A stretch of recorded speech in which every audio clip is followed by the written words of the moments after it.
life is so much richer and more full and more fulfilling if you take on whatever adversity is in front of you. If you take on that as that's the stuff that's going to make you the person that you want to be. Success doesn't make you the person you want to be. It doesn't. I mean, it's awesome, but the climb is so much better. Everyone you meet every single day is fighting a battle you may know nothing about. We're all in the process of overcoming. I'm Justin Wren, and my story has been heard by millions of people through my book, my TED Talk, podcast interviews, TV shows, professional fighting, and my foundation, Fight for the Forgotten. I believe we are all overcomers if we choose to overcome.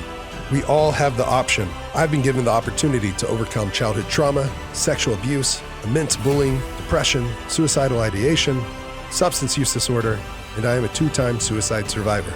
We are here to have conversations with some of the greatest minds of our time. Get ready to be inspired and to receive the tools and game plan to win this fight called life. Thank you for being here, for showing up for yourself. You, me, we have overcome 100% of our darkest days. I'm not done yet, and neither are you. This is your invitation to overcome. Joah, thank you so much for being here. Yeah, thanks for having me. This is awesome. Yeah, I'm really grateful. We're going to dig in deep I listened to a little bit of you being on other shows and podcasts, and it seemed like a common theme when people asked you how you got where you are. You would say overcoming adversity, or there'd be adversity after adversity that we'd have to overcome. Yeah. So that's the purpose of the show, is really overcome. Like, we've overcome 100% of our darkest days, and I guess digging down, drilling into the tactics, into the strategies of how to overcome life's greatest challenges and how to win this fight called life. And so I'm really grateful you're here. Thank you for being here. Yeah. No, I mean, it's amazing that you have an entire podcast dedicated to this topic, because I think it's really important. Thank you. And this is maybe backtracking a lot, but how did you get into, is it called speech writing at the... FEMA? Yeah, at FEMA. There you go. Oh, man. I worked for the Texas Longhorns all through college in their media relations office. Actually, what happened is my freshman year of college, I wanted to work for the Texas Longhorns. And I didn't know. For those not watching, you're wearing the burnt orange now. So yes. Yeah. So I looked up at the time they had the staff directory on the website for the athletic department, and I didn't know who was in charge, but I just saw the words athletic director. So I assumed that was the person who was in charge. So this is back in 2001. And so I called and emailed the athletic director for University of Texas every day for 30 days. Wow. And I was like, every email, every call, I would leave a little bit more about myself. Oh, this and this. And then eventually I got myself an interview with the head of the PR department for the Longhorns. And so I interviewed, and he was like, oh, you're the guy who's been calling my boss like every day, So I got the job. And so I did that all through college. And my main job was writing about the basketball team, football, all this stuff. And so when I graduated from college, writing was my best skill. And I was interested in going to DC and maybe working around government. And so I applied. I mean, I ended up flying to DC, and I had 23 job interviews in 2 days. So in 2 days, I packed 23. How do you even schedule that? Yeah. How did number 23 Yeah. Well, here's the crazy thing. So the 23rd interview was at the White House. Whoa. And so this is you're just warming up for the big show. So I ended up going to meet the press secretary for the White House at the time, Scott McClellan, and I flew back to Austin, and a couple of days later, I got a phone call from the Office of Personnel Management, and they were like, "Hey, at the White House?" Yeah, wow. And they were like, "Would you be interested in being a speechwriter for the Department of Homeland Security?" And I was like, "Oh, that doesn't sound nearly as exciting as working in the White House." And then what happened is Hurricane Katrina hit, and I then learned that the job actually was being the speechwriter for the director of FEMA. And my intern boss at the time, actually the White House press secretary, he emailed me. He was like, that would be a very sensitive experience for you.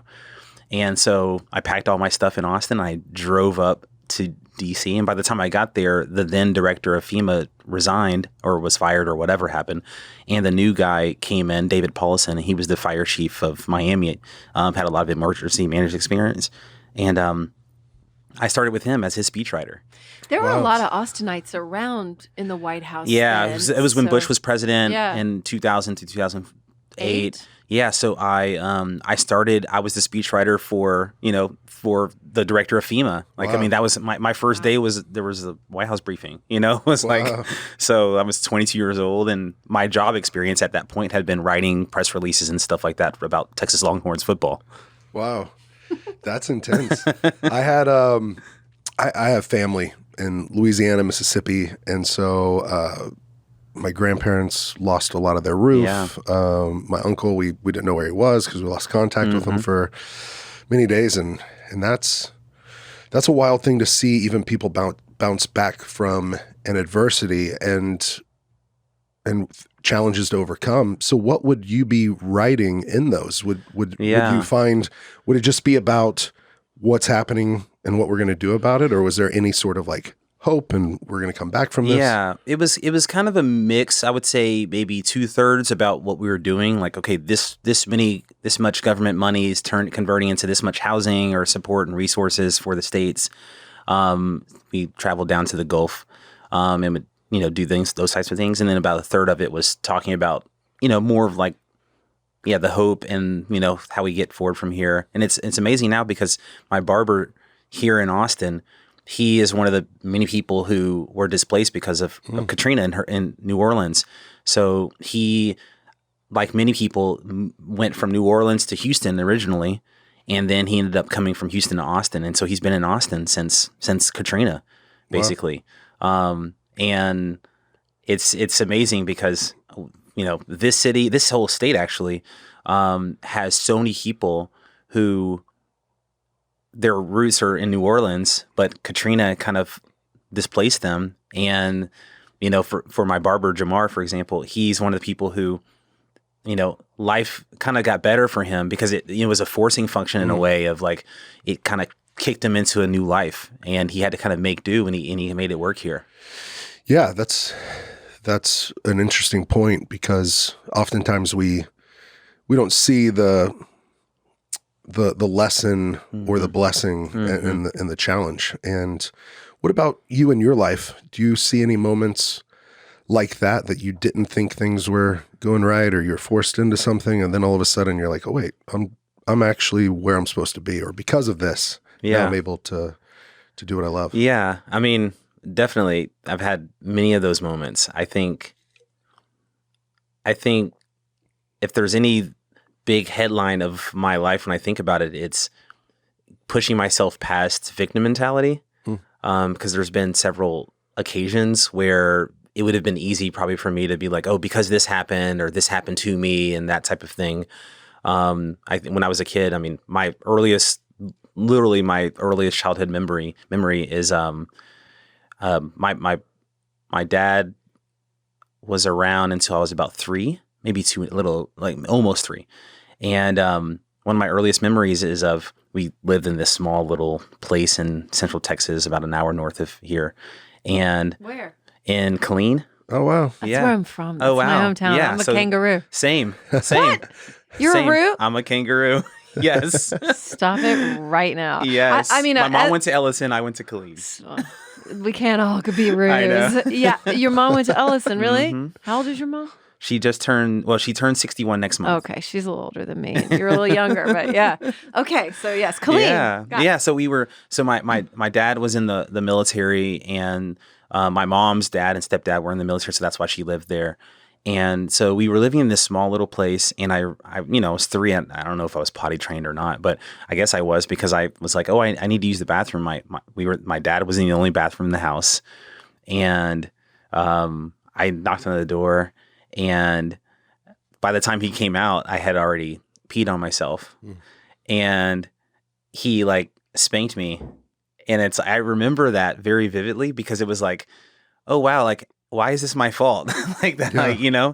And when I look back at that, I realize, oh, I have more empathy for how he reacted because he's probably frustrated that like there is only one bathroom in this house. And maybe he's even frustrated that he has 3 kids. He probably didn't even want to necessarily have 3 kids at that point. He's like maybe 25 years old. My mom was 22, 3 kids or something.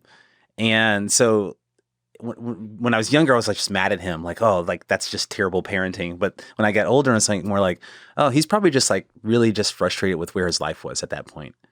And so there's just been a lot of instances like that of realizing that, you know, to get yourself out of victim mentality, it takes a lot of empathy for the other person in the situation or people. And then also just like grace so that you don't see everything as it's happening to you. Like pulling back their perspective. Yeah. Really. Yeah. Yeah, I like that. And then also being able to, you know, as we grow and as we age, we start to get more and more life perspective, and we can start to relate that, you know what, some of the things were wrong and not okay, but at the same time, like they're probably doing the best they could. Yeah. Yeah. And so how about growing up in Killeen? I mean, I didn't have that experience. Y'all two did, but in a military town, lots of transplants, lots of different kinds of people. Did you grow up on the base, outside the base? Outside the base. And so let's see. Where? Fort Hood. Oh, you were. Or not Fort, sorry. I was born in Temple. Oh, me too. And then Scott and White. Scott and White, all of us were, right? Yeah. And then we lived closer to Belton, and then we lived closer to Harker Heights. Yeah, I lived in Harker Heights. Yeah. And so my parents split when I was around 3. And my dad wasn't in my life after that. I mean, literally like no child support, no birthday cards, nothing. And so it was my mom raising my 2 older brothers and me, solo. And then, we were really poor. I mean, I remember getting robbed of bologna and Pop-Tarts. Like literally, like someone came to our house and stole our bologna and cheese and Pop-Tarts. Like we lived in that kind of neighborhood. Wow. And so I remember scarcity. I remember being very familiar with scarcity and knowing that, oh wow, like we don't have stuff. Like even our neighbors who were still very poor, working class, they had more things in their refrigerator when you opened it, right? So I just really remember probably the first 7 years of my life, that's what it felt like. And then when I was 8, we moved to Greenville, South Carolina. So that's when the narrative started changing a little bit, because we moved to South Carolina, and my mom, she was still working 2, 3 jobs, but it got a little bit better because my grandmother was there. And so having a little bit more child care and stuff like that, it just made it a little easier on my mom. Yeah. And man, I just think single moms are total saints. I mean, they are a unique breed that are just incredible humans.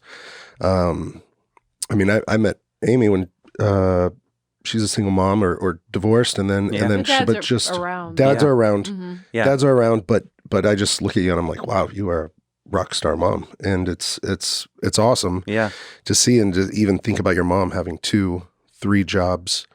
What do you think you learned from your mom, seeing her do that to provide for you 3 boys?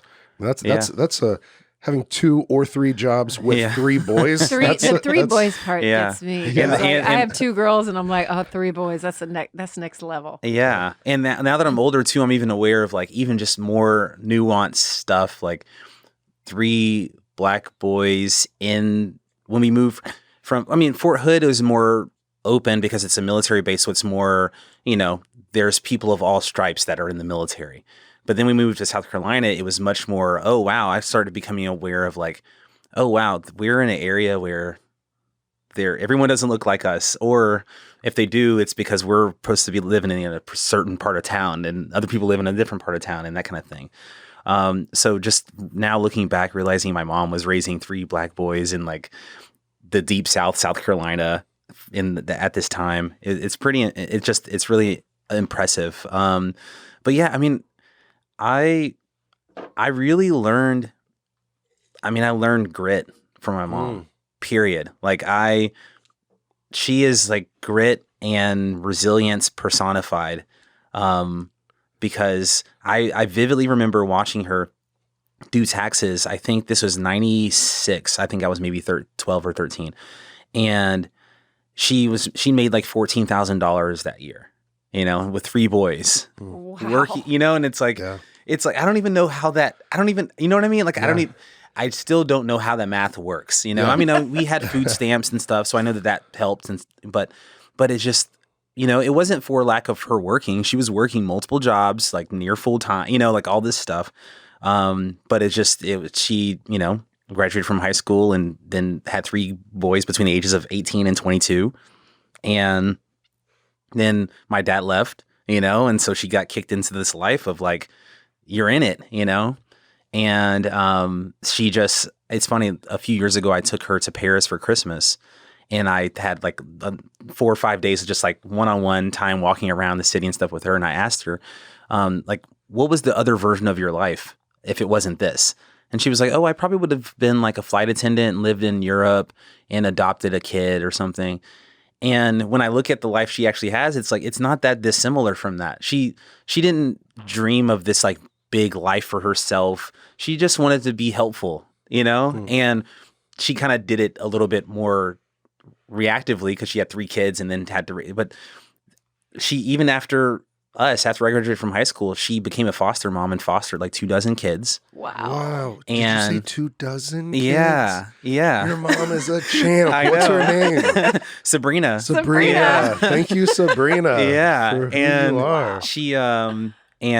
She bought her first home at 45. She graduated from college last year at 60. She, Let's go. So Yes. I just learned like she responded to life and didn't, when I look at my whole family history, I look at her as the person who decided like nothing in my life is about being a victim. Even though these things happened, they didn't happen to me. I had some agency in why they happened.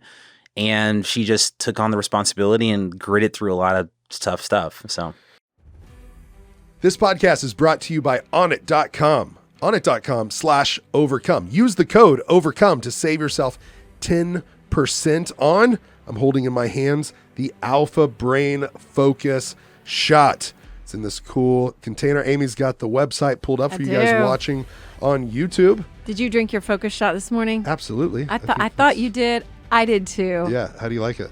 Oh my God, I feel so good. I always feel because it's early right now on a Monday. Yeah, you know what? Yeah. This is one of the earliest podcasts we've done. Well, this is early for you. Early for you. Well, to go on the show, yeah, for sure. And it promotes focus and energy, supports a positive mood state, helps manage mental stress. And for me, I truly feel like it helps me get in the flow state faster, stay there longer. Whether I'm going into sparring, I had one before I went to sparring yesterday, and I had a 4.5 hour training session because they were stacked. So I went from 12 to 1:30 and then straight over to the gym from 2 to 4:30, 4:40. Came home tired last night, but I was focused the entire time. I feel like it's very reliable about how I'm going to feel. The more I've used it, the more doing this show, really, the more I'm able to know that when I drink it, I'm going to be on point. My brain's going to be functioning really well. I feel generally good.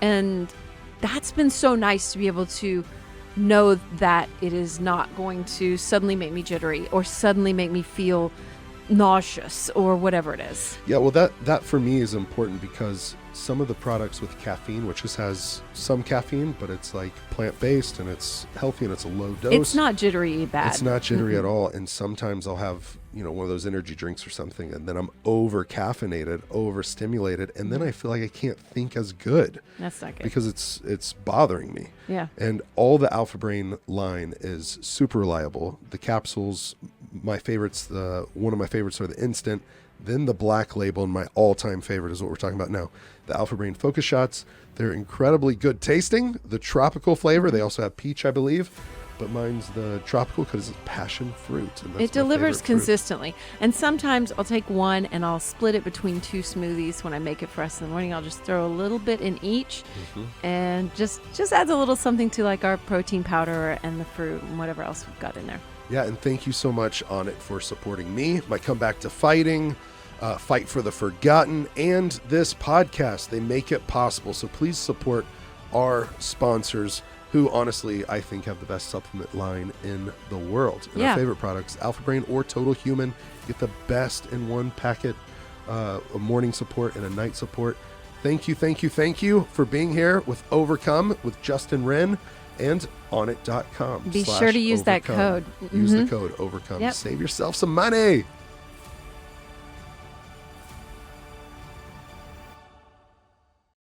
Yeah, I don't know. When you said responsibility, I'm reminded there is, so there's the Statue of Liberty, right? Have you heard of the Statue of Responsibility? No. They've been trying to get it made for like the last 20 years or beyond that. Could you look that up? Actually, there's a picture of it, but wow. Viktor Frankl. And, I love Viktor Frankl. Yeah. And so his family is championing it, and they have an artist, I believe he's out of Utah. They're trying to get it put up in San Francisco. Wow. Because yes, there's it's up. It's Mike, up. If you want to pull it up, Mike, so you can see it, but it's these two hands. And I think it's representation. It's not coming up yet for us, Mike. But anyways, Amy, you could actually just show him it on your computer. Yeah. He's trying to log us in. He'll pull it up. Oh, we're good. Yeah. He'll pull it up in post, but I can show you right now. This is. Oh, wow. This is there it. it is. But there it is. Yeah. I just think of, I mean, like, that's amazing. that's what your mom, I think, was doing for you three boys was, and what we have a responsibility to do, right? Like with personal liberty, like there's also like public responsibility or family responsibility. Like with that freedom comes, how are you going to act and be responsible in this life and like take care of others? And I'm just thinking like, wow, she did it for you three. And then she volunteered, signed up, ponied up to like help another 24 kiddos. Yeah. And these kids, I mean, we had a poor upbringing. Like I said, food stamps, like really tough neighborhoods and all this stuff, but we were healthy, thankfully. My mom always made sure that we lived kind of close to an elementary school so that we were further away from crime stuff. And I don't even know if she was cognizant of that's what she was doing, but I think she just knew that putting us near the schools would make it safer, even if it was a poor neighborhood. But these kids that she fostered, they have some tough stories. I mean, some of these kids were 4 and 5 years old and had already more stuff happen in their lives than most people experience in like a lifetime in terms of like things that you like trauma experiences.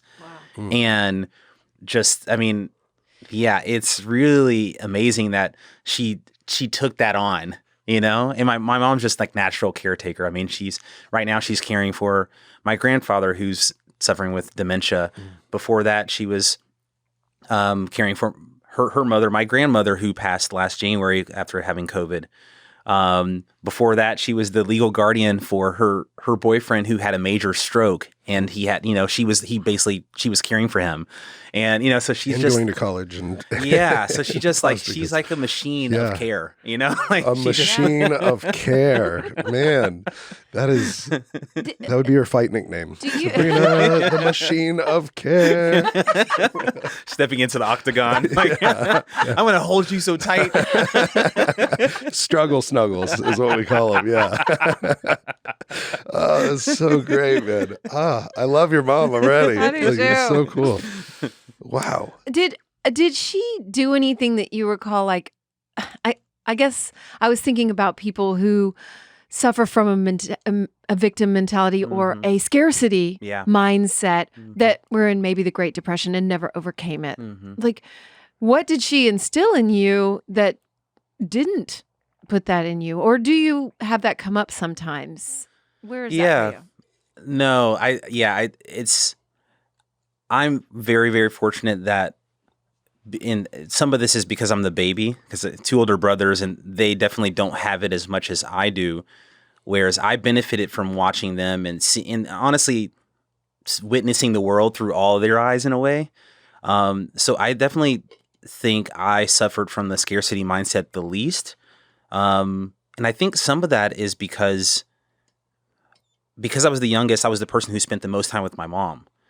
And so I would put myself in these situations, or I would get myself in these situations with my mom where my older brothers would be off hanging out with their friends or something, and I would be with my mom doing something. So she found some ways, either through church or other things where, I got free tickets to go to the theater, and we're gonna go to this play and this kind of thing. And so from when I was 8, 9, 10 years old, I would be going with my mom to some local theater to go see something. And so I remember getting that early exposure with her of a life that people had outside of our neighborhood. And even I remember when I was 11 or 12, someone I think gifted her tennis lessons. And so, so she got tennis lessons from this like former tennis pro, and I was the person who went with her. So sometimes I would get to like hit the balls and stuff. So to this day, I play tennis because it's like I kind of learned how to play tennis. That's awesome. And so in a weird way, even though we grew up the way that we grew up and it was like struggle and all that stuff, because I was the youngest and I was the closest to my mom, I got a glimpse of abundance earlier in life. And I think that carried me through to a place where once I kind of got it in my head that I was going to be the first person in my family to graduate from college, because I kind of decided that when I was like 9. I mean, I think I told my mom when I was 9, I was like, I'm going to college. She was like, that's great. You just got to figure out how to pay for it. And so I started, 10, 11 years old, I was researching how to pay for college. Wow. And so my senior year of high school. It's probably not a very high Google search for for elementary school kids. No. And so by the time I got to senior year of high school at Killeen, I knew I applied for over 110 scholarships and I won 30 of them. Wow. Because I spent like one day, every day I wrote an essay and all this application for a scholarship. And so it trained me early on, I think, to know that there was a bigger world out there than what I was constrained to because of socioeconomic reasons. And so I think I spent most of my childhood like figuring out how to get access to that world. Where do you think the tenacity comes from to, one, believe that, so going from a victim mentality to believing that I'm deserving of all 110 scholarships I'm applying to, or I'm at least going to apply to them and I'm going to get one of them, even if it's just one. And then to email somebody 30, at least once a day, 30 days in a row until you get a yes. And I'm just thinking that started early. That started early for you to be Googling that at 9, 10, 11 years old. And then sending out all these applications. Yeah. It wasn't even Google back then. It was like Lycos. I've never even heard of that. Lycos or like Netscape. Netscape Navigator. Netscape, yeah. Okay. But what kind of scholarships were you applying to, and how did you even, was someone guiding you to do that, or you're just intuitively like, this is what I'm going to do. This is how I'm going to get it? Yeah, I was intuitively doing it. It's funny, you mentioned Viktor Frankl. I didn't actually read Man's Search for Meaning until many years later, but in middle school, I remember starting to get really into biographies. So I remember reading like about MLK, Einstein, Ben Franklin, just all these different people. And one of the commonalities for all of them was that somehow they went to college and usually they won some award or some scholarship to be able to pay for it. And so at 11, 12 years old, I knew that was something that was an option. Like it was, people figure out a way to do this, and it's not necessarily even because they like are an athlete or musician or whatever, but someone sees something, they get a scholarship. And so I think on the scholarship track, it was because of reading these books and like learning that was something that was possible. But on the tenacity front, I would just say I vividly remember watching my mom make the transition from working 2 jobs constantly to having a brief moment where she only had 1 job. And it was when I was 12. And I remember it because we went to a Black Baptist church in South Carolina, and I met the first Black man that I ever knew who graduated from college and owned his own business. And it was this man named Horace Williams, and he owned a franchise of Pizza Huts. And my mom got a job basically as his assistant and office manager.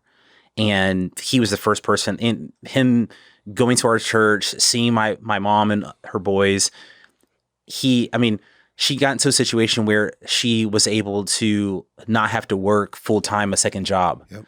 And so that next year was the first time we ever did like a family vacation. Like I think he like helped pay for us to go to either Myrtle Beach or Charleston. I can't remember where first. And then when my oldest brother was working age, he started working for Pizza Hut. And then when I was working age, I started working for Pizza Hut. And I just remember that whole period from like age 12 through 15 as like the come up for my family. And it wasn't because we just became millionaires or won the lottery or anything. It was just I could work and my brother was working, and it was like, okay, we were at the first time where we weren't scratching and clawing and like put food on the table. And so I just remember how that felt, like feeling like, oh wow, like we're not like hand to mouth right now. And even though we kind of still were, but it felt so good to feel like, okay, we got ourselves out of this hole. And it wasn't just like my mom did most of the work, obviously, but feeling like we were contributing to, like, felt really good. Like, okay, we're in this, we're getting out of this thing. And so I don't know. I think I still keep that like feeling like, okay, like you can get yourself out of this, you know, like you can say, oh, woe is me. And oh, this didn't happen for me and all this stuff. But you can also use that energy and say like, okay, like how can I and we lift ourselves out of this? I love that. So his name was Horace Williams. Yeah. How much do you think was that just a seed of hope, or did he change the trajectory of your life or your mom's life, or just to let you see it, someone doing it? Man, I think that he is definitely one of those people who changed the trajectory of our lives for sure. I mean, we've been very blessed with different people at different times in our lives. I mean, for me especially, I met him. So we went to church with him, and I remember going after church. Usually we would go to my grandmother's house, and there would be like a big kind of almost like Thanksgiving dinner. But once a month, usually Horace would take 10 or 15 people from church, this Black Baptist church, and we would go to a restaurant for brunch. And that was the first time I ever heard about brunch. I was like, what is this? And so there'd be like 15 Black people in like a Applebee's or Chili's or whatever. And I remember one time watching him, the check came and he just put his card down and he didn't look at the check. And I was just like, and we never ate at restaurants. So I was just like, wow. Like, you know, just like, wow, he didn't look at how much it cost. He just paid for like 15 of us to have brunch, you know? And it wasn't the money that excited me. It was just like, I remember just watching him across the table and just looking like he was at a place of comfort that just was like, it was like he had a halo around him, you know? And it was just like, wow, he's like accessing some world that to that point I had only seen on maybe like the Cosby Show or like Fresh Prince of Bel-Air or something. So that was definitely a big part. And then the next year, when I was in 8th grade, I was running track, and we got a new track coach, and his name's Rob Murphy. And he years later, he told me that he never wanted to get his CDL license so he didn't have to drive the school bus or van. Yeah. So he would never do that. So he'd drive his own car to the track meets. And so one day after one of the meets, everyone else got on the bus, and he was like, oh, I'll drop you off at home, Joah. So we're in the car from a track meet, I think at Clemson University, back to Greenville, which is like, 40-minute drive. And I end up somehow, I'm 12, 13, and only thinking about myself mostly. So I end up telling him my life story. And at the end of me talking for probably, the whole car ride, I remember the first thing he said was, wow, your mom is amazing. And he had never met my mom, that statement just changed my whole life, because I realized that, oh, wow, I'm not even just living for myself. Like, I'm a reflection of, I'm one link in this chain that's going many generations before me. And what my life is a testimony to what my mom's been able to do. And so I've kind of just kept living that way. Like, I have to make the most of the gifts and the blessings, opportunities I have that weren't even available for my mom or people before me. Yeah. Wow. I'm loving this conversation, man. It's so cool to get to learn about your mom, her being a champ. even the moment of inspiration at Pizza Hut, the jobs and the trajectory of your life. And now you're an entrepreneur, have been for many years. Running for office. Yeah. Yeah, exactly. And so tell us about that, because I wanted to make the connection between, I thought this was on silent, but I wanted to make the connection between like you seeing that at the table, being able to pay without even looking at the check. Yeah. Also being able to provide a steady job. And then y'all being able to work at Pizza Hut. Yeah. And then you becoming, an entrepreneur, having a Black-owned business, empowering others, providing services, and getting ready to go for public office. Yeah. I'm really excited to hear this part of your journey. Yeah. Well, so I mentioned how I was a speechwriter after college, and part of me was interested in like the public service aspect of like working in government and that type of thing. But it wasn't until I was doing that for a while that I started almost like waking back up this creative entrepreneurial side of myself that I didn't realize was there from youth. I mean, my grandmother's passed now, but if you were to ask her, when I was 4 and 5 years old, if someone asked, what do I want to be when I grow up? I would always say, business man. Like from a very young age, I knew I wanted to be in business. And when I was 11, my middle brother, Ramaya, he and one of his best friends, Kenneth, they borrowed one of our neighbors' lawnmower, and they would go to our neighbors in this working class neighborhood, and they would say, hey, we'll cut your grass next week for $20. And so I watched them do that for a summer, and I was like, that's kind of interesting. They're both making $10, and they're only a couple years older than me. They're not like big or anything. So the next year, what I did is I went to the same neighbor and borrowed the lawnmower, and I knocked on the same neighbor's doors, and I said, hey, I'll cut your grass right now for $15. And so in a very short order, I dominated the business in the neighborhood. And because it was more money for me, and then also quicker service for the neighbors getting their yards cut. So that was kind of the beginning of my entrepreneurial journey. And then when I was in school, I was like, man, I was thinking about like, oh, wow, what can I do in school? And I was like, I can start selling candy and bubble gum or whatever. So that was my second business, selling candy to my classmates.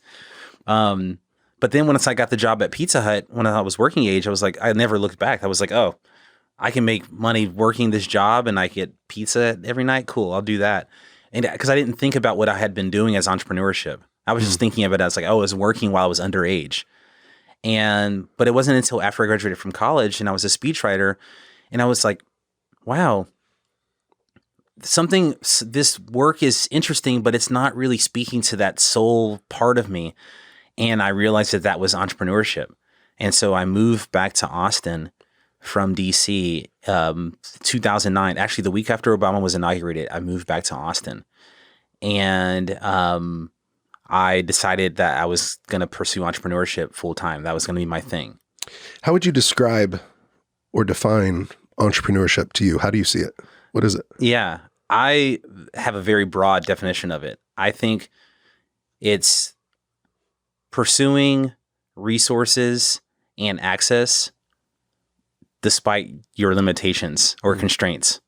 So to me, any person who is trying to get themselves into rooms that they're not already in, or don't have the ability to get into, or anyone who's trying to get resources, whether that's money or abundance in some other form of life or whatever, to me, that's entrepreneurship. So I didn't have some narrow definition of, entrepreneurship is going to raise $5 million from a VC and building a $1 billion company. I was like, entrepreneurship is basically hustling in a way where you're trying to create something that didn't exist before.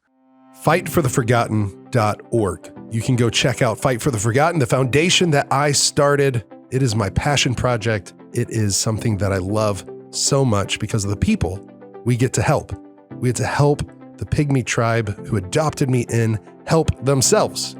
We say opportunity is greater than charity. Charity can be great, but opportunity is just always better. That's why we've drilled something like 80 water wells already, providing over 30,000 people clean water. We've started sustainable farms, bought back over 3,000 acres of land for the people who originally owned it, put it in their name. We built 32 homes, and now we're about to start a health center, a school, and a marketplace. They're going to have a maternity ward, a pediatrics unit, and a dental suite. You can join the Fight for the Forgotten Fight Club at fightfortheforgotten.org.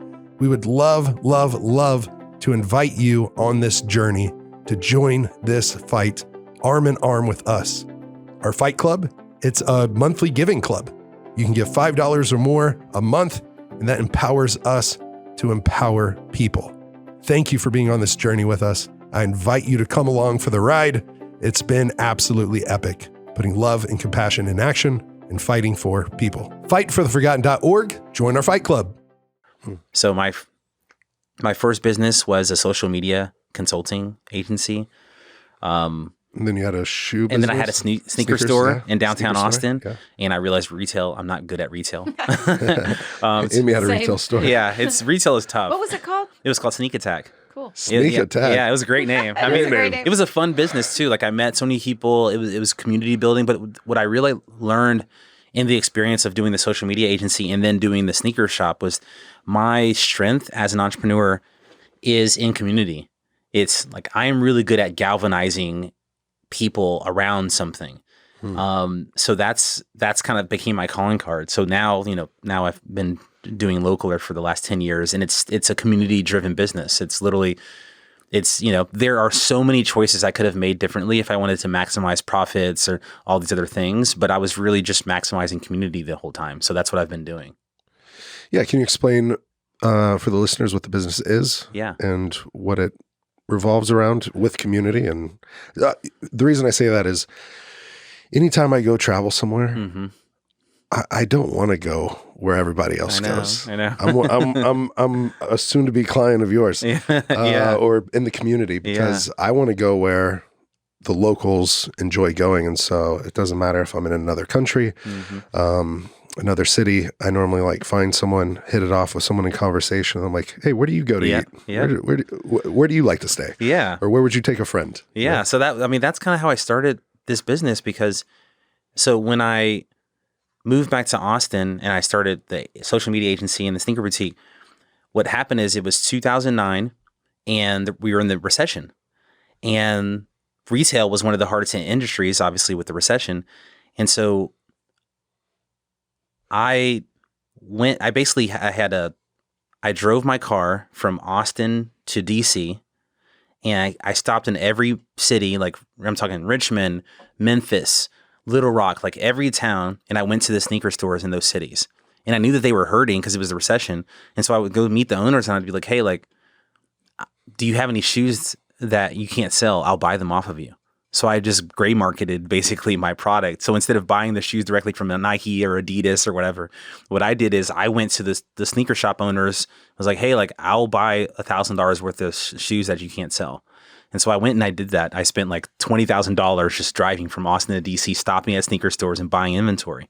Wow. And so that is a sneak attack. Yeah. And so what I learned in that too is whenever I go to these towns, I want to know where locals go. Where can I go get a drink? Where can I go get food? That kind of thing. But then when I started my sneaker boutique, if you search shoes or sneakers on, Yelp, then it would send you to Foot Locker or whatever store was in the mall before you would come to my locally owned business. And so I was like, man, that's problematic. So I just had this idea of wanting to start something that supported local businesses and didn't make them have to compete with all these big corporate chains. And so in late 2012, a friend and I, we kind of were tossing around the idea for a few months and then we landed on Localer. And basically I handpicked 12 of my friends in Austin to recommend where they eat and drink in Austin. We built a website. We launched it the week before South by Southwest 2013. And the whole premise was helping travelers experience local, just know the best local places to eat, drink, shop, that kind of thing. And so we launched it right before South by Southwest. 5,000 people ended up using it the first week. Wow. Because the people were coming in town for South by Southwest, and they were like, where should I get barbecue? And, where should I get tacos, breakfast tacos or whatever? And so we've kind of just kept doing the same thing since. And we've morphed from a website to a iPhone app, magazine. Now we're a email subscription service, but it's the same mission of helping travelers experience local. And we have locals now in 204 cities around the world. And those locals recommend where they eat, where they drink, where they shop, where they hang out. Wow. At what point did you back up and sort of go, oh, this is what I'm good at. I'm good at galvanizing people for something. Did you have to do work around that, or did it just sort of come to you? Like, what made you realize that? Yeah. I think I remember when I had my sneaker boutique, it was South by Southwest 2010. And I had, I think I had something like 30 different bands play in the sneaker store during South by Southwest that year. And so I had people coming in the shop and hanging out, and I realized, man, this isn't just a sneaker store. This is like a community space. Yeah.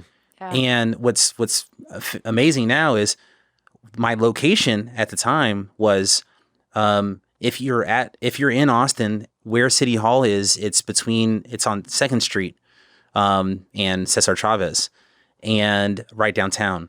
And my sneaker store was literally in City Hall.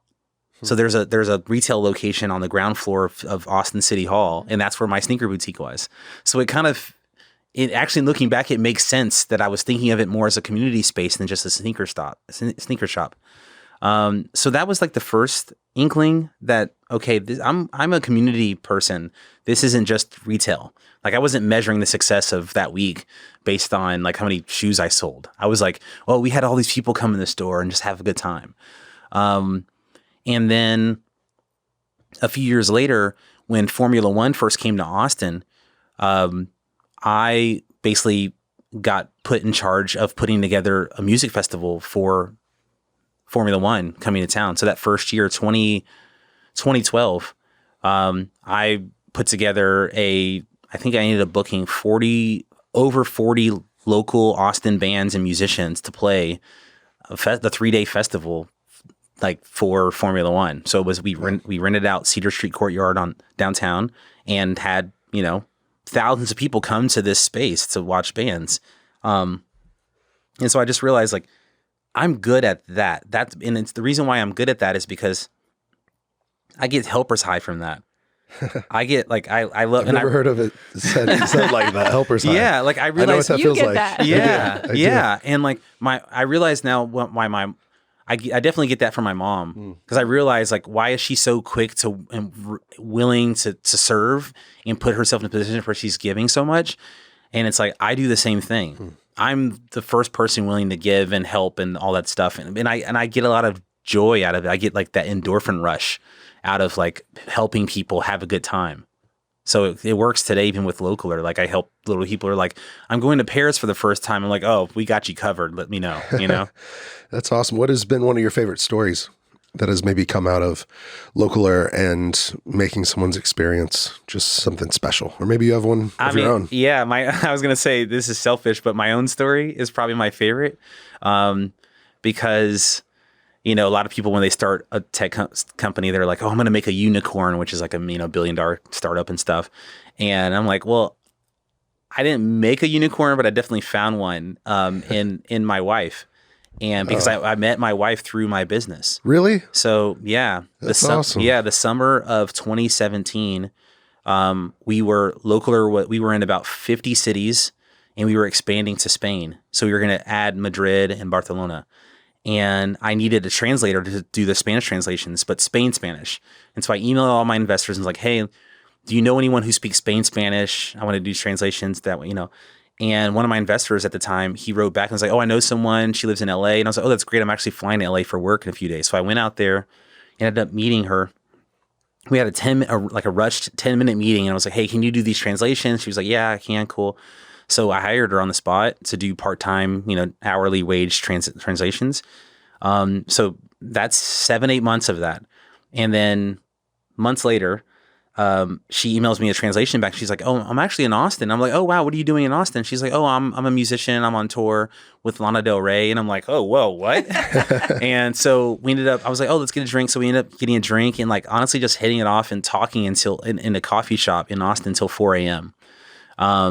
And a few days later, I texted her like, "Hey, would you mind if I came to your show in Sacramento?" So I flew to Sacramento and went to her show there. And we had like our first date there and it just hit it off. So when we literally we got married last Labor Day in a place in Madrid that we discovered from Localer. Wow. It's so funny. That's incredible. I saw her today on your political website. And just yesterday, I was on the radio for Austin 360 announcing the new Blues on the Green lineup. Yep. I knew every single artist except her. And I thought, I wonder who that is. And then the next day, I Yeah, they just and got I it was out. like, She's playing Blues on the Green. for Black Joe Lewis Yep, and yep. Melot. Yeah. Yeah. And I've known Joe for many years as well. Well, that was the one I was like, ooh, I want to go to that one. Yeah. And then, and plus I was just wondering about her. So that's really fun. It's just life. If we're in town, maybe we can go. Yeah. I think we are. Okay, Yeah. great. That's Yeah. awesome. And then, wow, what No, a we're story. not. No, we're not. Okay. Well, we would have been there. Yeah. We We'll would be have at the been next one. Yeah, I'll tell you Yeah. about our next show. That's incredible. Yeah, so it was like- you found your unicorn. Yeah, really. No, truly. It's really amazing because, it literally came about through the business. I mean, it just, the way it manifested and all that, it's been amazing. And how long have you all been together now? So now it's 5 years? 4.5 years. Yeah, I got married. Congratulations. Labor Day will be a year. That's awesome, man. And she's here now? Yeah. Mhm. Okay. Yeah. That's awesome. Yeah. Well, that's really neat. And then what are you doing running for city council? I want to know, like, being a crazy man. I want to know the flow of that. Like, Yeah. did it naturally, like, Is it something you saw that you were like, I mean, a lot of times it comes, I think some of our greatest purpose or passion comes from even a place of pain sometimes, or injustice, or just like frustration, or this is a problem and no one else is finding the solution. And I feel like I could do a little bit better or a lot better. Yeah. And so how do I step up, step in? Yeah. And I want just a quick story is I have a friend named Justin Brown in Oklahoma City, and very successful entrepreneur. Had a venture capital group, had a bunch of businesses that really were in service and taking care of people. And he'd never really wanted to do anything public service, and was just an entrepreneur. And an opportunity came up to where the governor asked him, which he never even met the governor. I got to go to lunch with him right after he met with the governor, and then lunch with him the second time he met after the governor. Turned the governor down the first time. He goes, "No, I'm not interested." Second time, he's like, "Hey, I have 4 positions. I need you to pick one." And he goes, "If you even have 1% interest, we're going to meet again. I need you to choose this." And he goes, "The only one I would choose is DHS, taking care of the foster care system, those kiddos, the elderly, and the disabled." He goes, "That's the only thing that I'm passionate about." Yeah. And it's been so cool hearing updates these last few years about how much it's changing up there. He's a mission-minded, like servant leader that just wants to take care of people. Yeah. And it's been really inspiring. He's brought me up there to speak to 6,000 DHS employees. And like, even though he didn't want it, the way that it happened, it was just the universe, everything lining up, saying like, take this, you got to. And he took a big leap, left the business behind to focus on this. And like, it's been really inspiring to like meet people, see people, whether it's on staff there that say they're re-energized.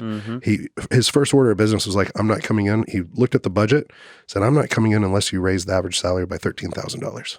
He goes, "We can cut this and this and this, but our frontline workers, the reason the turnover is so crazy is because they're not paid enough and because they have no service for their own mental health whenever they're seeing trauma after trauma after trauma."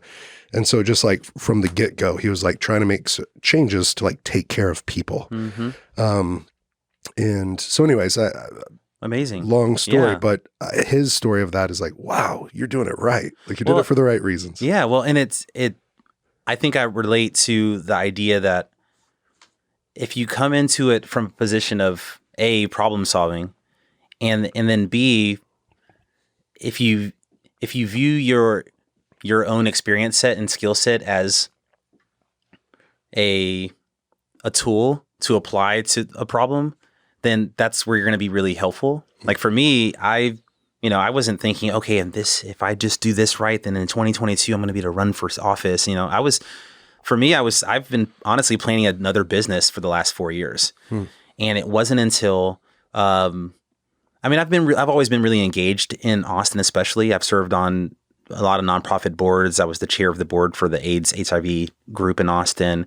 I've been on the Austin PBS board, and I was on the city commission. So I was the vice chair of the music commission for the city and stuff like that. So I've been just real quick as a founder of a nonprofit myself. Like, dude, I'm so grateful for people that serve on boards that help make it happen. And just had a board meeting yesterday, and I'm just I know I got one tonight. So encouraged. Thank you for what you do. Well, and I think a lot of people who come from like business backgrounds, there's this false notion of, okay, I'll start, they kind of view serving on boards as like retirement. Like, okay, after I'm successful, then like I'll save my later years for like helping people. And it's like, I've always viewed it as like, no.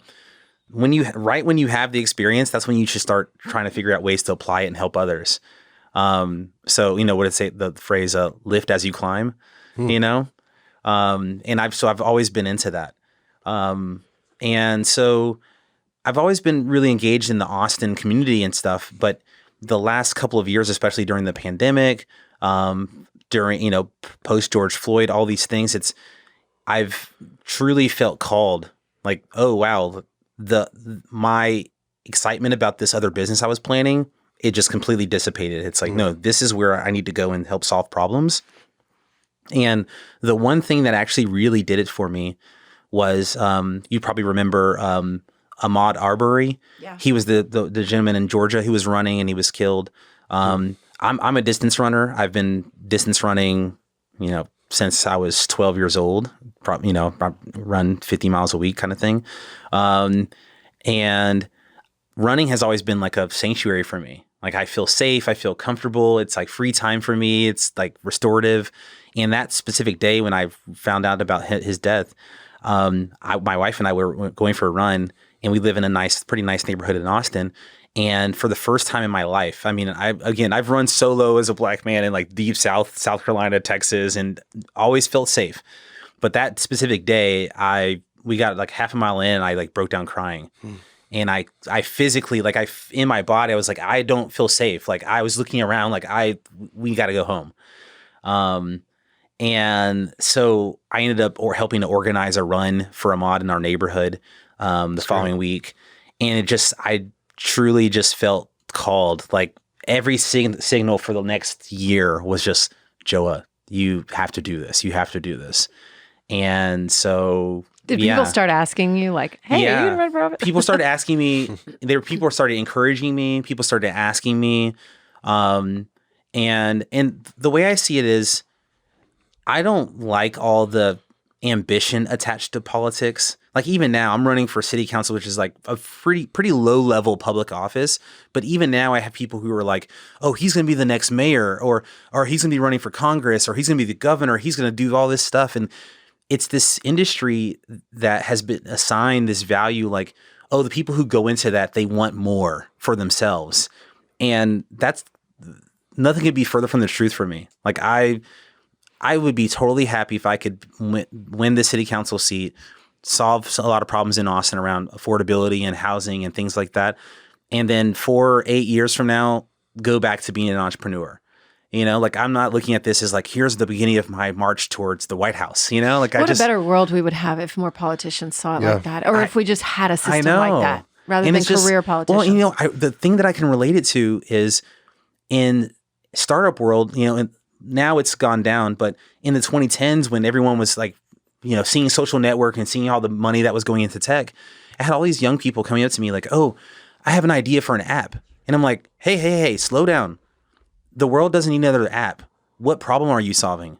It's like, go into this from a lens of wanting to solve a problem, not just like, oh, I have an app that I want to make $1 million off of or whatever, right? And it's the same thing with politics. It's like, oh, I want to be in Congress. There's like, no one cares. Like, what problems are you going to solve? Yeah. No, I agree with that, man. Like the career politician thing is hard for me to reconcile in my own mind. And then it's almost like, so I've always, in professional fighting, I've always been the young guy. Not anymore. I'm 35 with white in my beard, but still haven't fought anyone younger than me yet. But I have always surrounded myself with people that are older, wiser, that could mentor, that I could learn from, that I could ask questions from, all that different stuff. But then I think about some of the. No, just kidding. Amy and I have an age difference. I'm older, but I just think that at some point, whenever you are in such a powerful position, like. I never want to say something up against someone because of their age or something, but there needs to be some sort of like, not a physical fitness, but a mental, emotional fitness test. Like, are you still with it to like really lead people well and serve people and be able to problem solve? So what Somebody the other day called, this is just a side note, called the Supreme Court a gerontocracy. And I was like, yeah. I mean, it kind of is, right? Lifetime appointments, but that's total side note. The point I guess I was trying to get to with you, whenever you are looking at some of these problems, you mentioned affordability. And it's like, whoa, like it's so different. I moved here a year and a half ago and rent's been raised not once, but twice already. And I'm like, holy smokes. Like this is, it's not sustainable long-term for people that are He's raising married families. to a musician. Yeah. I know. You get it, front lines. Yeah. Yeah. I mean, the way I look at it is the first thing is we need to have people in office who are actually close to the problems. And that doesn't mean maybe you're not living it yourself, but that means you need to be out there in the community, close to the people who are facing it, like the musicians and artists, like first responders, like this city. I mean, our EMS department, our police department, they're grossly understaffed in part because the wages aren't high enough for, paramedics to be able to afford to live in Austin. Right. So I think in a lot of ways we need people who have a true desire to want to be close to the communities that they're trying to serve. And that's something that I definitely I have in troves because those are the people I think are the coolest people anyway, honestly. Like when I think about who I want to hang out with in Austin, it's like bartenders, musicians, artists, small business owners, it's people who are really in the thick of what this city is. So I think that's part of it. And then I think another part of it is, I think there's a lot of, entitlement that politics gives people. And what I mean by that is that there are a lot of public officials who think that the hardest thing that they do is campaign. They think they literally think if I can just win this election or get reelected, then I can, then I'm good. Then I can coast. Yeah, no, really. Like I've met a lot of public officials through this process, and I get that energy. Like they probably win a campaign and then start preparing for the next campaign instead of actually doing the work. Yeah, it's like whoa, like. They think that the hard part of like the only time they're out in the community is like during re-election season. And it's like, whoa, this is problematic. And so I think my experience from entrepreneurship, what it's really prepared me for is campaigning is kind of like fundraising. It's like, yes, you need to be out there meeting people and networking and doing that. But fundraising is the least important part of how to run a business. It's important. It's a tool. You need to do it so that you can, expand your business and stuff. But the most important thing that I do for my business and have done for my business for the last almost 10 years is build a community. And that's like what I want to bring to public service. Well, that's what politicians should be doing is building communities. Yeah. Bringing them together. And lifting them up. Sometimes it doesn't mean that I need to be in front. Sometimes it just means I need to be of community. Like I don't need to lead a community of musicians. I'm not a musician, but I can definitely support them from public office, right? So I think that's a lot of things. A lot of people are in it for themselves and their own ambition, and not truly trying to solve problems. And they'll do the bare minimum of problem solving in order to maintain the position. Yeah, wow. It's heartbreaking. Heartbreaking. But I'm wondering how to ask this because it's come up like twice in our conversation, maybe 3 times now. So I've started a charity and we do a lot of work in Africa, in Congo and Uganda. And I've seen discrimination on a level that is like, man, inhumane. People called animals, treated like animals. And it's been really hard sometimes. And I've gone and seen doctors, and Dr. Daniel Amen, who's a guest on the show, and you can see on my brain scans like PTSD from like some of the traumatic events. I didn't know you could see that in a brain until I saw him, and then certain parts of it light up. And seeing kids die of dirty water and helping dig their graves, like just some brutal stuff. But I say that because I love them. They're like my second family, all these things. But at the same time, I never want to say that I could pretend to know or be able to relate to a moment like you shared earlier, where you're going on a run and you have a moment that's very real, a visceral reaction to feeling unsafe in your own neighborhood running. So for someone that hasn't experienced that, how could you explain that to help someone relate it? Because I might be talking too much, but I have gone to treatment twice in my life for addiction. There's been times I've been pulled over with drugs in my car. And I might have had a moment of being scared or like really thinking, oh no, I'm going to be in trouble. And oh, what will people think, or things like that. But I never had a moment where I'm like in fear of my life just because I was pulled over. And so, I mean, I think this is a really important I've had two of those moments. You have? Yeah. Could you share that? Yeah. Actually, when my wife, then girlfriend, when she moved from LA to Austin, we were subletting a place, and it was a friend. He's a professor at UT, and he had let us use his car. He was out of the country. And so we were in his neighborhood, and I don't know why, but we got pulled over. And so I pulled into this convenience store parking lot, and police, were behind me. And I can't remember I really can't remember who had just been shot, but a black man had just been recently shot before this. So I'm in there and I'm like super nervous, and my then girlfriend, now wife, she's like, what's going on? Like, are you okay? Why? It's okay. It's they, probably just have a tail at it or something. And I'm just like, no, you don't understand. Like, I'm in a life or death situation right now. Like, I really and cop comes and, talk and license and all that stuff. And thankfully it worked out and it was quick.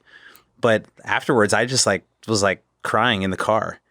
And she's like, she kind of like what you're saying, like she doesn't have that experience, but she's learned that that's what she's learned through me kind of what it feels like, in the sense of it feels like a very mundane or routine thing, like running or getting pulled over for, speeding or whatever it could be.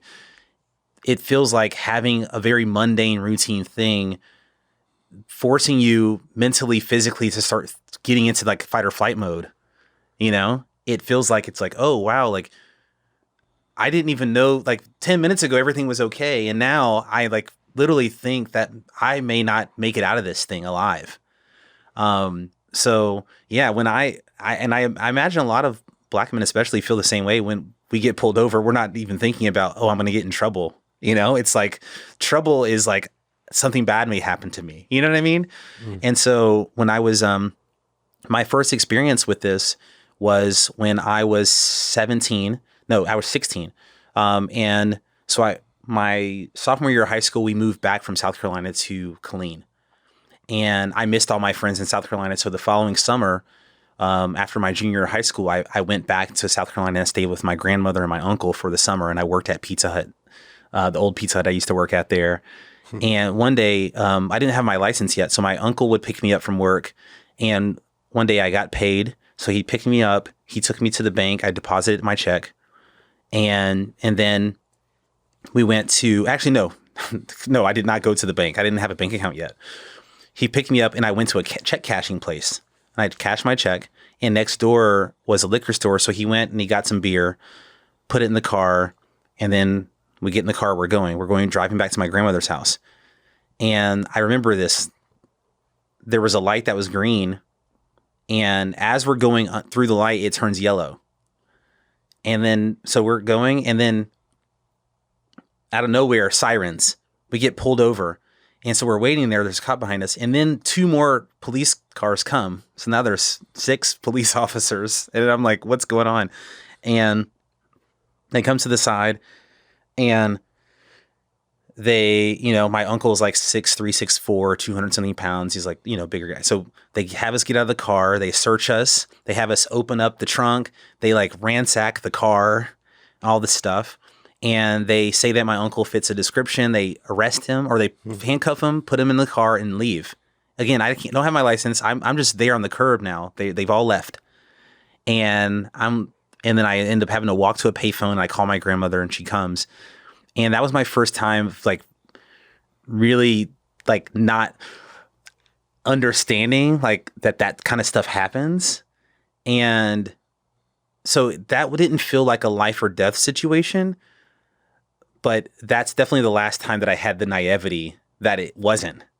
Every instance since has been one in which it's like, okay, something bad could happen. There could be some gross misunderstanding of whatever is going to happen in this car.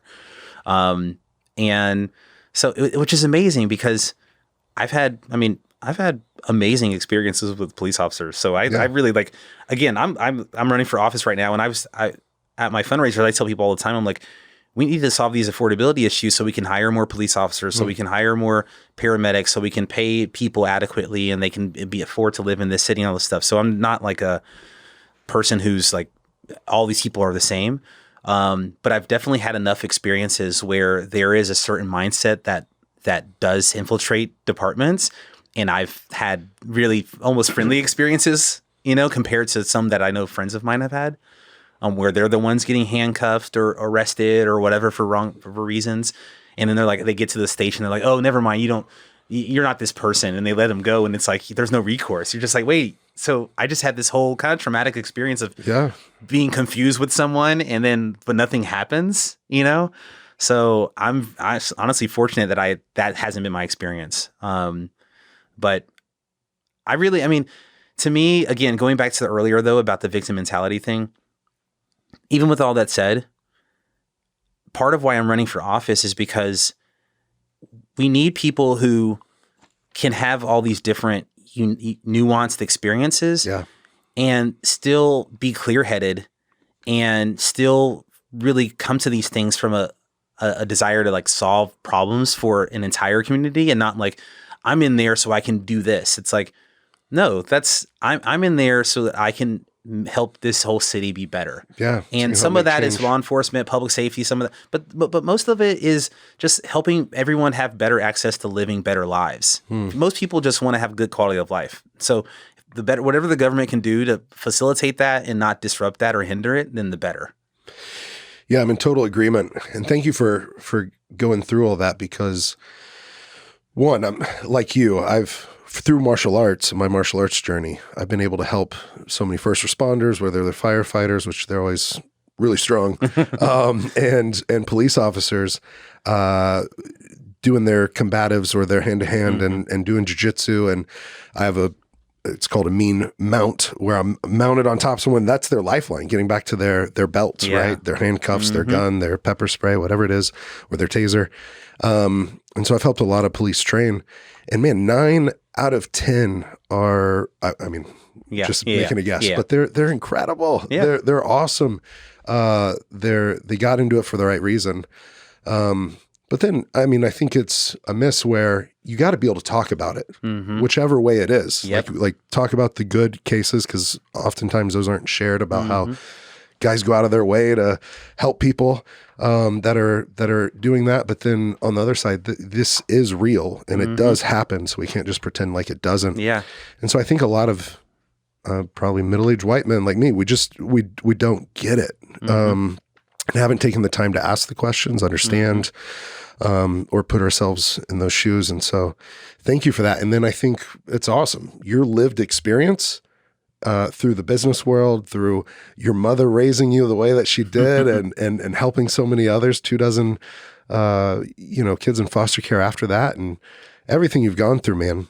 That's why I'm excited for you running, because, I think sometimes career politicians that just do it, I don't get it, but like they get so detached, right? I know. From the real world, I know. from what's really happening, I know. from the people they serve. Yeah. And so I'm really grateful that you are doing this. Yeah. I mean, and I'm excited because I feel like I was telling someone this the other day. Local government is local first, government second. And they were like, well, what do you mean? And I was like, well, say that one more time. Local government is local first Yep. and government second. And so often what happens is it's government first and local second. And we're seeing here in Austin, for example, the problems when that happens. When if you don't prioritize local, then what happens is you don't understand the issues that the community is facing. You're not close enough to the issues. You don't lift up the people locally who do have the solutions until it's too late. And mostly I think what happens is you start doing the kinds of things that make people feel apathy towards government. Whereas if something's local, then people naturally want to lean into it. If you say you're opening a bar, they're like, oh, that's cool. If you say you're opening a local bar, they're like, okay, already it's like, okay, that sounds more interesting. And same thing with anything. Like local first is just a good point of view, I think, in general. Yeah. And so like in Austin, for example, we have had a big issue with homelessness, for example. And the politicians don't have the solution for homelessness alone. Like you can't go to City Hall and just get the solution to homelessness. That's a big community-wide problem that honestly there are a lot of nonprofits that are far closer to the problem, far closer to the solution too. And what local government should do in that situation is find ways to lift up those people, right? And Houston actually just had a really, really amazing New York Times story about all the work they've done over the last several years to rehouse 25,000 people. Wow. Meanwhile, here in Austin, we've rehoused like maybe 1,000 or maybe 2,000 people. And part of that reason is because Houston has done it proactively. They've found ways to empower the local people who are really doing the work. Whereas here in Austin, we've been really, I think, latent to respond to it. I mean, I think City Hall, for example, City Council didn't do a homelessness summit until I think it was November of 2020.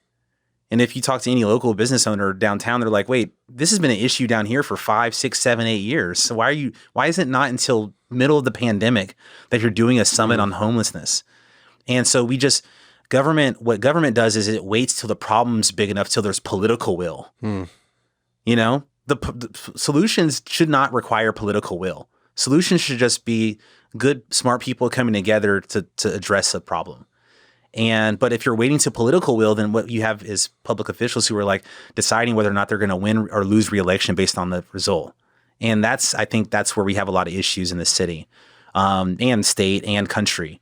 So for me, entrepreneurship has taught me how to read the market and try to triangulate yourself so that you're close to a solution that the market needs. But it's also taught me to have enough conviction in what I'm doing to not wait for everyone else to decide that that's what should be done either. And I think in public office, we need more of that. People who have the conviction to lead and present solutions or lift up solutions without waiting to see if that's the thing that's going to win them re-election. Yeah. Having their finger on the pulse and being able to predict like foresight. Yeah. Yeah. That's really good. Well, so the title of the show is Overcome. What do you think it takes to overcome adversity, to overcome odds, what is that in the human spirit or in you that allows you to see things, to rise up and overcome? Man, I love thinking about things like this. And Me too. Because this is the stuff of life. It really is. Life is so much richer and more full and more fulfilling if you take on whatever adversities in front of you. If you take on that as that's the stuff that's going to make you the person that you want to be. Success doesn't make you the person you want to be. It doesn't. I mean, it's awesome, but the climb is so much better. And so to me, I think the first thing that it takes to overcome any odds is to embrace the adversity. You have to take it on and say, oh, this is happening. Okay, cool. I've been a distance runner for years, and I'm still not a great racer. Like I don't race very well. But I love running, and my best runs are training runs where I just want to have a good run, and then something happens, like, oh, I start having cramps, or oh, this happens, and I start running, or I keep running hard or fast because I'm chasing like that feeling of running. I'm not chasing like a time. I'm not chasing some external validation. I'm just like, no, like, oh, this is trying to prevent me from having a good time on my run today. No, I'm going to have a good time on my run today. Yeah. And I think in life, embracing the adversity is the number one thing. I think the second one is realize that whatever is happening for you. And I think, I can't remember if it was Sky or one of your episodes where just flipping that script of like, life isn't happening to you, it's happening for you. Yeah. And it's, however many times someone needs to hear it, they should just keep hearing it. Yeah. Because I look at all the things that my dad leaving, and what I didn't mention is that my dad leaving when I was 3, that wasn't bad because I was too young to really understand his departure. It didn't really hurt me that much. It hurt my older brothers more because they were older. What really hurt me was 8 years later, when I was 10, 11, my dad came back out of nowhere for like 6 months and just like re-injected himself into our lives for 6 months. And then was he back with your mom, or was he? He was back with my mom for a couple of months, and that didn't work. And then he was living up the street for a few months. And then he just left again. Oof. And so that one's the one that actually like hurt. So the last time I spoke to my dad, I think it was 12. And I was supposed to go visit him in New Jersey, and he called me and said he didn't think that was a good idea. That was my last phone call with him, last communication with him ever. And then actually I say that, and then a couple of years ago, he's kind of been in and out of jail, and he got out of prison, and he wrote me a Facebook message, and he was like, "Hey, I saw that you wrote a book. Can you help me with my book?" That was the first communication that he had with me in over almost 25 years. Wow. And I could look at that as like, woe is me. And that's, like all that stuff. But the way I look at it is like, man, thank you. Yeah. Thank you. Because my dad helped me, I think, reaffirm to myself who I am, which is I'm someone that can overcome whatever is tossed my way. And so I think one, embracing the adversity, 2, know that if you are encountering adversity, it's happening for you. And then I think the third thing is, and this is something that I've really gotten into more right now. I'm finishing reading, a book, Second Mountain by David Brooks. Okay. And I mean, a lot of people know David Brooks from his political stuff and his stuff in the New York Times, but the thing I like about the book is he talks about how, most people, the first mountain that they have in life is like getting themselves out of like they grew up poor, they're not poor anymore. Or they've had trauma, they got through the trauma or whatever. That's like the first mountain. The second mountain that he talks about is learning how to take your own experiences and journey and then pointing it at a bigger thing than yourself. Whether that's your family or your church or a mission, or for you have your nonprofit. For me, I'm running for office, that kind of thing. And I really like it because it's very much it's hitting on this third piece for me in terms of overcoming odds, which is like, if you want more, then you have to give more. And a lot of people use odds and adversity as a reason to be more selfish. Like, oh, this is happening, I'm going to be even more focused on myself, and oh, woe is me, and this is happening to me, and all these things, and I'm just selfish. And what I've learned is that actually the best way to overcome that is actually pointing that energy and that fire at other problems, other people's problems, and helping other people. That's why I serve on nonprofit boards. That's why I'm doing all these other things, because that's the way to really get that. Again, I use the word helper's high. Like, that's that helper's high. I really love that, man. Thank you for sharing, because even thinking about that, I'm going to go get that book, Second Mountain. Yeah. Because that's so true. Because I think you're right. Oftentimes people they get more focused on themselves instead of like, hey, wait, you just did this. Now take that. I have to look at it in recovery. There's guys that have really helped me in this process of overcoming addiction. Yeah.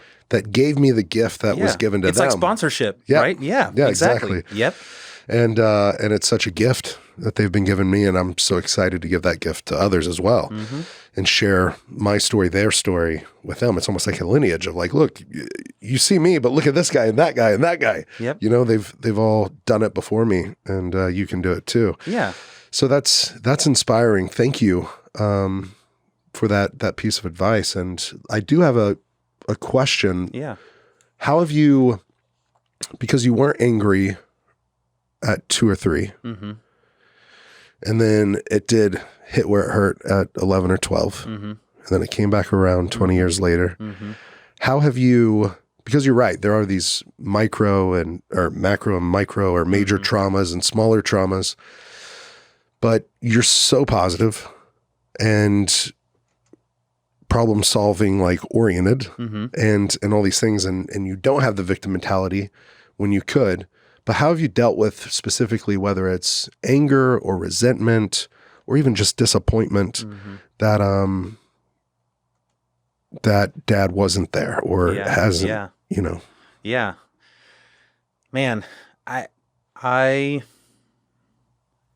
think I probably went through the first 30, 35 years of life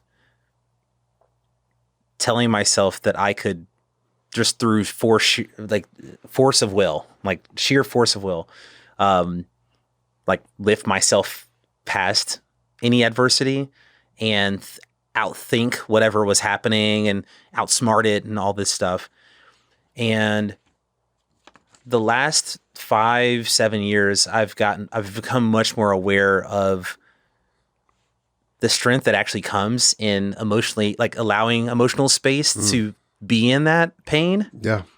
And be in those moments of kind of in reassessing and re-encountering trauma, and struggle, and not trying to overpower it as much as you're trying to create space for it and then kind of rise above it. So you kind of can have omnipresence over it. Like, oh, okay. Oh, that's happening in me. That's something that's emotionally taking me to a place that I don't like necessarily.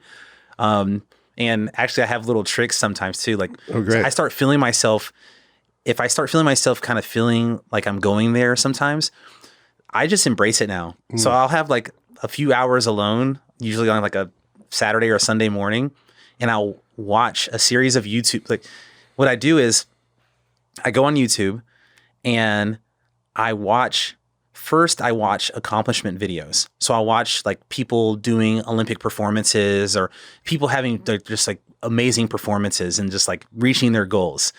And that'll get me into a heightened state of like emotional being where I'm like on a high from just watching people like get a gold medal or something. And then I'll watch a bunch of sad videos, and usually it's scenes from movies that make me sad. Like I'll watch the ending of the movie Philadelphia, or I'll watch the scene in Good Will Hunting where Matt Damon and Robin Williams hug and all that. I'll watch those scenes so I get myself to a point where I like just cry. And I'll literally like, I get myself to a point where I'm like, I am allowing myself to feel all the things that I'm feeling. and I'm in it, and I'm just like processing whatever has been on my mind, heart or whatever. And then I come out of it, and then I'm just like, okay, that's good. Like, Yeah. instead of like waiting for it to build, and then usually when people repress it or suppress it, they let it build and it becomes anger. Mm-hmm. I let it build, and then I like embrace it, and then I let it come out through like emotional outpouring like that. Instead of it being anger, it becomes like more of like giving myself a big hug. Yeah. And that's kind of the last 5-7 years. That's what I do. I literally, my wife knows too. Like, and I tell her, I'm like, I just want to watch sad stuff, and like she'll be like, okay, I'm gonna go run errands. And I'll just like, and it's like good. Yeah, I like it because it's not stuffing the feelings or not feeling it. It's leaning into feeling through it. Mm-hmm.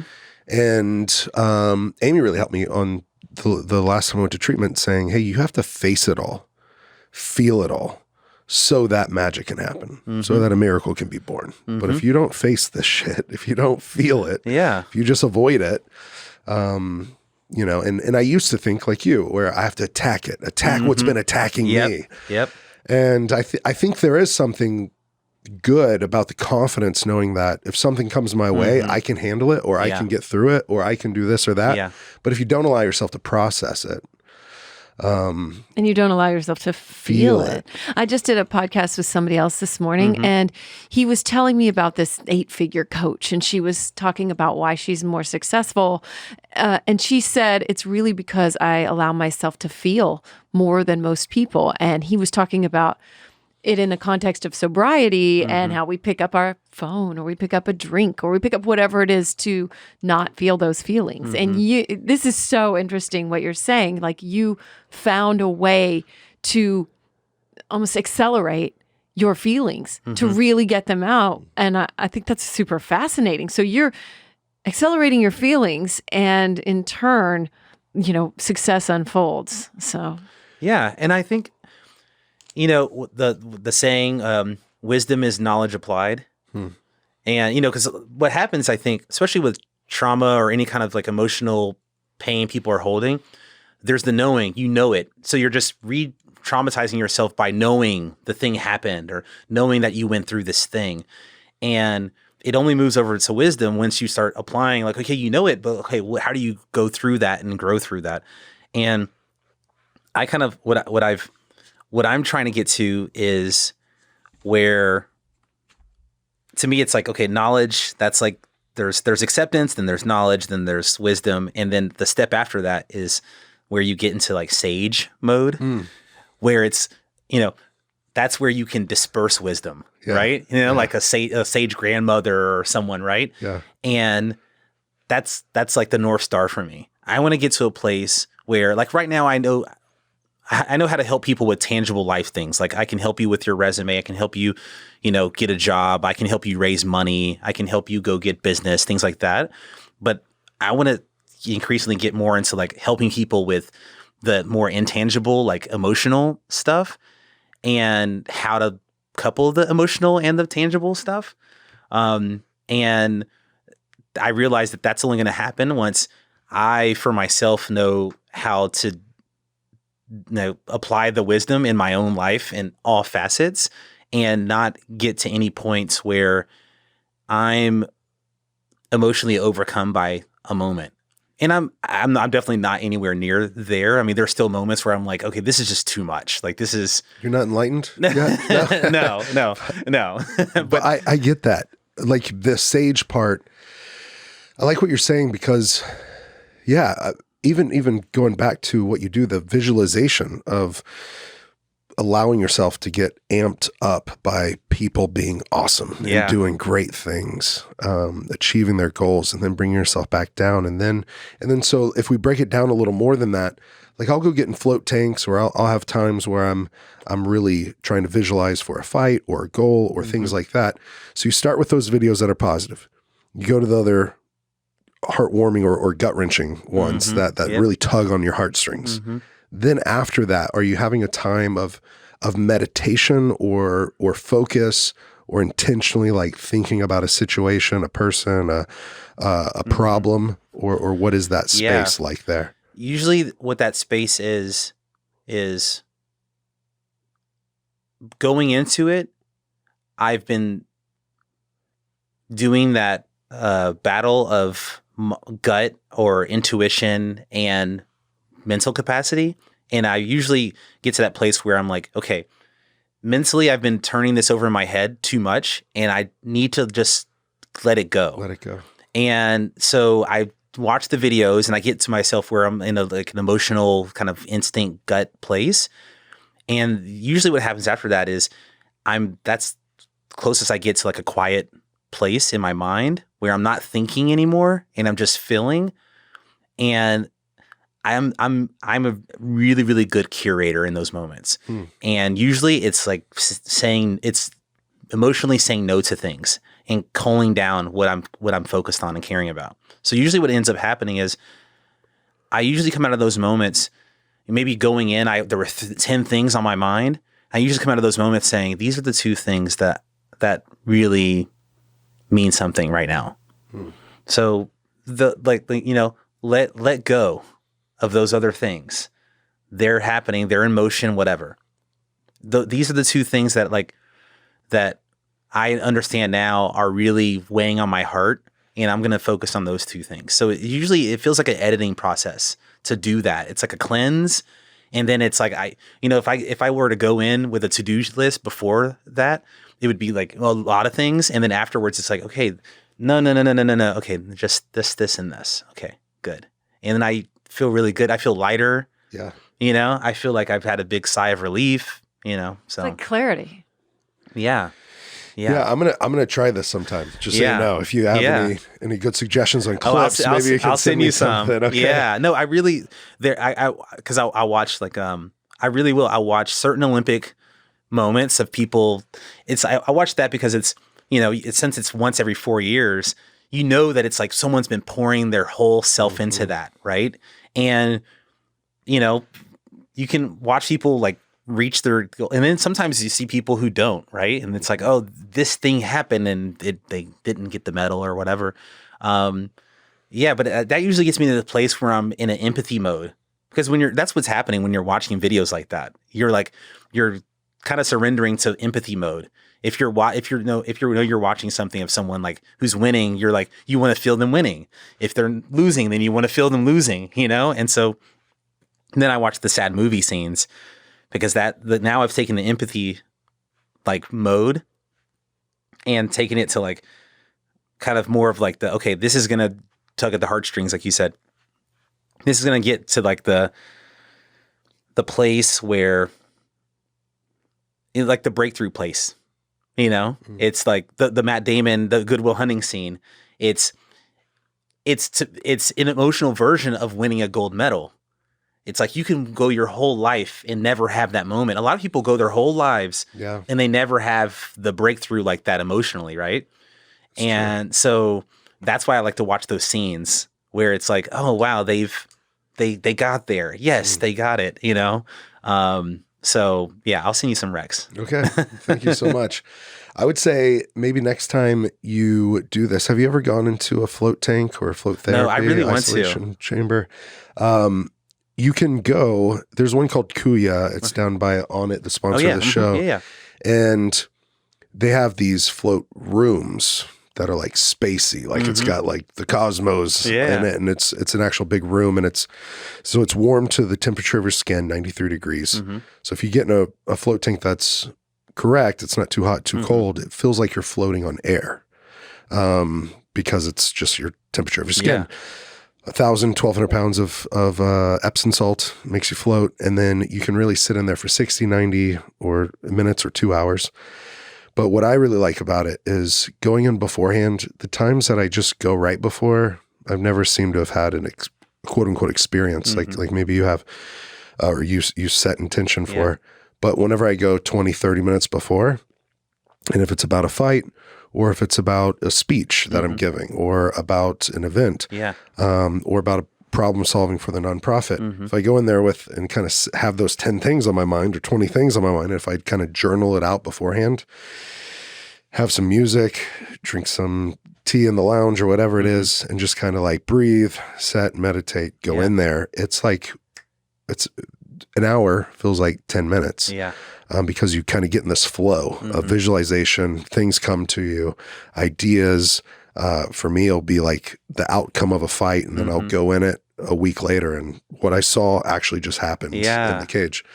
So it's really unique. I think that I might try combining these two, where first time I'll do it the way you do it, and the second way I might go to a float tank place and have headphones on and be watching some videos of people doing awesome stuff, then get an emotional state, and then get in the float tank and have to be alone with my own thoughts. Yeah, whatever that is. Like, there minutes. are certain songs that I can play that get me to like a nostalgia kind of sad kid place. That's what it feels like, actually. It feels like kind of it feels like unlocking like child self a little bit, but having the awareness of your adult self and kind of looking like, okay, we're going to go back here. Okay. And like holding your child self's hand and saying, okay, we're going to go here. So yeah. I really like that, finding resolution and finding creativity. It seems like you're such a creative thinker with being a problem solver. But I do want to respect your time. Yeah. And I do want to pull up the website for the people that are watching on YouTube. Mike, we got it pulled up now. Oh, yeah. Joah's political site. Yep. Yeah. Joah for Austin. Yeah. .com. Yeah. And are there any other websites that you would suggest people go checking out? But Man, this is awesome. That's the one, Joah for Austin. I mean, Austin is the district that I'm running for, District 9, it encapsulates when people think about Austin, whether they're in New York or Europe or Asia, if they've heard of Austin, without even knowing it, they're thinking of District 9 because it's downtown Austin. It's University of Texas. It's the capital of Texas, the building and all that. It's the trail, a lot of the trail. It's where South by Southwest happens. So, I think in a lot of ways, I believe that I reflect the district itself, because my my community of nonprofit and small business and tech and music and art and, all these things. And so this district really, it's the front door to the city. It's the front door to the state. And so I think if we're ever going to get this country, state, city to a place where problem solving is prioritized over politics, then why not start in my own backyard? Yeah. Well, I'm rooting for you. We're rooting for you. Yes. Yeah. Absolutely. It's been such a pleasure getting to know you. Yeah. And same. thank you so much for being here. Yeah. Is there anywhere else people can go follow you, support you? Yeah. Anything on social? I'm at Joah Spearman on everything. So JOAH. I always say like Noah but with a J. Yeah. You had a Noah shirt on today. Yeah, I know. I saw that. I know. Yeah. I like it. And then also my company's Localer. So Local EUR, like a connoisseur of local. It's an email subscription. If you have any trips coming up, I highly recommend it because we're in, like I said, 204 cities around the world. So whether you're going to Paris or Australia or Canada, we're probably in the city that you're landing in. You might meet your wife, just like Joah did. Yeah, exactly. Yeah. So, and yeah, my wife just put out her second album last Friday. Great. How can people follow that? Her name is Angelica Ray, and Ray is Rahe. Okay. And yeah, she's phenomenal. She sings in Spanish, but you trust me, I don't speak fluent Spanish. You do not need to know Spanish to like her music. If you're into R&B, soul, if you like everyone from Sade to Erykah Badu, you're gonna love her music. Yeah. I pronounced her name all wrong yesterday on the radio. And as I said it, I said, I bet I'm saying that all wrong. But anyway, now I got it. Well, Joah, thank you again. Yeah, thank you. Yeah. Thanks Really for having me. grateful. I love this. This was so Wonderful episode. Such a No, pleasant I mean, this is episode. like a conversation that you just don't get to have often enough, right? Like my wife and I talk about this, just wanting to have more enriching conversations where you really go there, Yeah. And it's not just surface of like, how are you doing? Oh, it's like, it's people talk about, people or busyness, like I hate talking about busyness. Yeah. I would much rather talk about emotional states of being. Yeah. Yeah, exactly. What you do. Well, even going beneath the topsoil, in those, just what you said, enriching conversations so that we can go out and enrich the world or the community around us. So, Yeah. Man, I'm grateful for you and the heart that you have, the mission that you're on. I'm excited to follow your journey. Yeah. And I'm looking forward to getting together again sometime. Yeah. Thanks for having me. Yeah, thank you. Hey, don't forget to send your Overcome stories to overcomepodcast@gmail.com. And also, rate, review, subscribe, and follow Overcome with Justin Wren.